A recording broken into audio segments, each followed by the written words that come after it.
হৈ আহিছে কংগ্ৰেছ দলৰ পৰা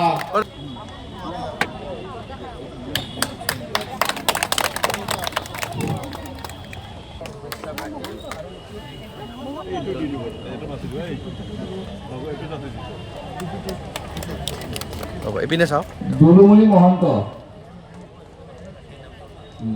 বাইদেউ এপিনে চাওক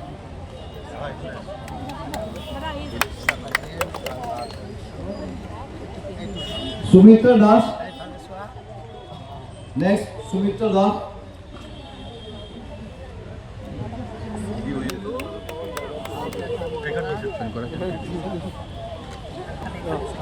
মুনিন বৰ্মন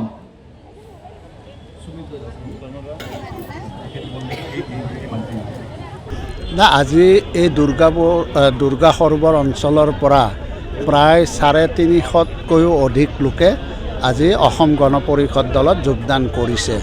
এই যোগদান কৰা যিসকল ব্যক্তি সেইসকল কিছুমান ৰাজনৈতিক দলত থকা আৰু কিছুমান দলত নথকা মানুহ আজি দলৰ প্ৰতি আকৃষ্ট হৈ আজি অসম গণ পৰিষদ দলত যোগদান কৰিছে। ইয়াৰে এই ৱাৰ্ডৰ যিগৰাকী কংগ্ৰেছৰ ৱাৰ্ড সভাপতি তেওঁ আজি কংগ্ৰেছ আই দলৰ পৰা পদত্যাগ কৰি আজি 50 সতীৰ্থসহ আজি অসম গণ পৰিষদ দলত যোগদান কৰিছে। তেওঁ হৈছে ৰাজেশ শৰ্মা বাবি বুলি কয়। তেখেতেও আজি তেওঁৰ সতীৰ্থসহ আজি অসম গণ পৰিষদ দলত যোগদান কৰিছে। গতিকে মই ভাবোঁ যে এই যোগদানে অসম গণ পৰিষদ দলটোক শক্তিশালী কৰিব, আঞ্চলিক শক্তি আৰু জাতীয়তাবাদ শক্তিটোক নিশ্চয় আমাৰ এনেধৰণৰ যোগদান কাৰ্যসূচীয়ে যথেষ্টখিনি সহায় সহযোগিতা আগবঢ়াব, শক্তিশালী ৰূপত অৱতীৰ্ণ হ'ব। মই আশা ৰাখিছোঁ যে এইবাৰৰ যিটো বিধানসভাৰ নিৰ্বাচন হ'ব, এই নিৰ্বাচনত আমাৰ মধ্য গুৱাহাটী বিধানসভা সমষ্টিৰ পৰা এইবাৰ অভিলেখ সংখ্যক জয়যুক্ত হ'ব। কাৰণ এইকাৰণে এই কথাটো মই কৈছোঁ যে আমাৰ এই সমষ্টিটোৰ বিভিন্ন অঞ্চলত আজি যিধৰণে উন্নয়ন বিকাশ হৈছে, ৰাইজে উন্নয়ন বিকাশৰ ক্ষেত্ৰত আৰু যাতে অনাগত দিনত অধিক উন্নয়ন বিকাশ সাধন কৰিব পাৰে তাৰ বাবে তেওঁলোকে আশা প্ৰকাশ কৰিছে, তেওঁলোকৰ এটা বিশ্বাস আছে, আস্থা আছে। গতিকে মই ভাবোঁ যে আগন্তুক নিৰ্বাচনত আমাৰ বিজেপিৰ নেতৃত্বত যিহেতু আমাৰ অসম গণ পৰিষদ দলো মিত্ৰজোঁটত থাকিব, গতিকে নিশ্চয় ইয়াত আমি মিত্ৰজোঁটৰ পৰা নিশ্চয় অভিলেখ সংখ্যক ভোটত আমি জয়যুক্ত হ'ব পাৰিম। জ্ঞাতই আজি এমাহ ধৰি আমাৰ মধ্য গুৱাহাটী বিধান পৰিষদৰ উদ্যোগত বিশেষকৈ আমাৰ পশ্চিম গুৱাহাটী সমষ্টিৰ মাননীয় বিধায়ক ৰমেন্দ্ৰ নাৰায়ণ কলিতা দেৱৰ কৰ্মৰাজিৰ পৰা আকৃষ্ট হৈ বিভিন্ন জাতি জনগোষ্ঠীৰ বিভিন্ন দল সংগঠনৰ ব্যক্তিয়ে অসম গণ পৰিষদত যোগদান কৰিছে। ইতিমধ্যে এই মাহৰ ভিতৰতে আমাৰ প্ৰায় 7,000-8,000 মান মানুহে যোগদান কৰিলে বিভিন্ন ঠাইত, নতুন নতুন ৱাৰ্ডত। আৰু মধ্য গুৱাহাটী সমষ্টি হিচাপে আমাৰ এইবাৰ 6টা নতুনকৈ ৱাৰ্ড সোমাইছে পুৰণা পূব গুৱাহাটী সমষ্টি। গতিকে আমাৰ এক প্ৰকাৰৰ মধ্য গুৱাহাটী সমষ্টিৰ বাবে ভাল হৈছে খবৰটো, কাৰণ আগতে আমাৰ যিটো পূব গুৱাহাটী সমষ্টি আছিল তাতে আমাৰ বিৰাজ শৰ্মা একেলগে প্ৰাক্তন মন্ত্ৰী অসম গণ পৰিষদৰ, তাৰে যিখিনি আমাৰ কৰ্মী আছিল তেওঁলোকে বহি গৈছিল। যেতিয়াই গম পালে যে বিধায়ক মহোদয় আমাৰ পশ্চিম গুৱাহাটীৰ বিধায়ক মহোদয় মধ্য গুৱাহাটী সমষ্টিৰ পৰা এইবাৰ নিৰ্বাচন খেলিব, সেই পুৰণা কৰ্মীসকল গোটেইখিনি আহিছে নতুনকৈ আহি পেলাই।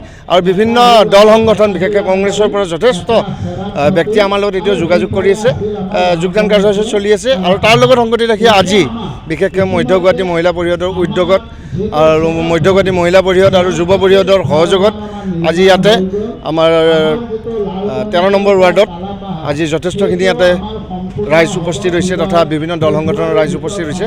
আজি আনুষ্ঠানিকভাৱে আমাৰ বিধায়ক মহোদয়ৰ উপস্থিতিত অসম গণ পৰিষদত যোগদান কৰিব।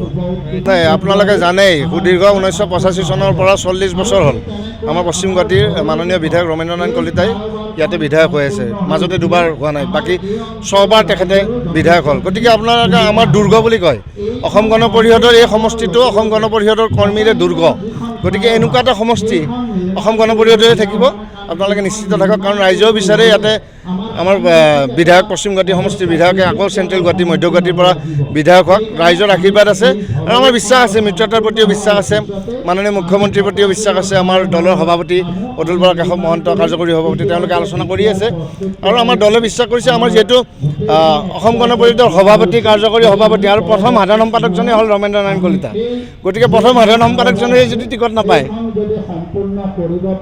এইটো হাস্যজনক কথা গতিকে আমি দৃঢ় বিশ্বাসী ৰাইজৰ বিশ্বাসী যোৱাকালি আমি ঘৰে ঘৰে যাওঁতে ৰাইজে কৈছে যে আমি বিচাৰোঁ বিধায়ককে বিচাৰোঁ কাৰণ অতি নৰ্ম আপোনালোকে জানে অতি সাধাৰণভাৱে থাকে তেখেতে সকলোকে আঁকোৱালি লয় আৰু ইতিমধ্যে মই সকলোতে কওঁৱেই যে এনেকুৱা এজন বিধায়ক যিজন বিধায়কে যিটো বগা চোলা পৰিধান কৰে সেইটো দুৰ্নীতিৰ দাগ নাই সেইজন হ'ল ৰমেন্দ্ৰ নাৰায়ণ কলিতা গতিকে আমাৰ বিশ্বাস আছে 2026 আকৌ তেখেতে টিকট পাব আৰু বিপুল ভোটত জয়লাভ কৰি আহিব